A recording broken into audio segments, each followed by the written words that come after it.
committee to if we are going to live up to the words of the Kenya Kwanza promises, to have a second look when we come to the main budget, which is coming up, Mr. Speaker, starting with the BPS that is appearing in this House, Mr. Speaker, presently. Mr. Speaker, finally, I'd like to comment on the curious case of Article 223, Mr. Speaker. Mr. Speaker, in this report, you're going to notice that there was in excess of 6 billion Kenya shillings that had been committed to repurchase Telkomm back from Helios and back to the country. Mr. Speaker, I am currently sitting as the chairman of the Communications, Information and Innovation Committee, and I can report to this House that as we speak today, the legal status of Telkomm, an asset that belongs to the people of Kenya, sits in abeyance. As we speak today, no one can tell you the actual legal status of this very important asset called Telkomm.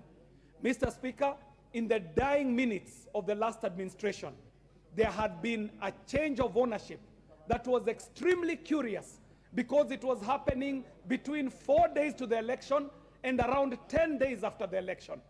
Change of monies that were finding their ways from whoever they were finding their way from, coming into Kenya and then being expatriated to safe havens, some in the Cayman Islands and others in some strange places.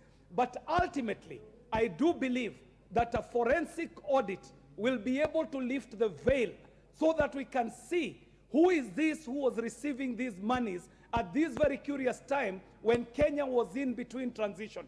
And Mr. Speaker, as the Committee of Communication and Information, I would like to report to this House that we shall actually undertake an inquiry that shall lift the veil of secrecy on how Telkomm was changing hands from Kenya to foreigners, back to Kenya, and then a pseudo sale that was not an actual sale that occasioned the loss of over 6 billion Kenya shillings.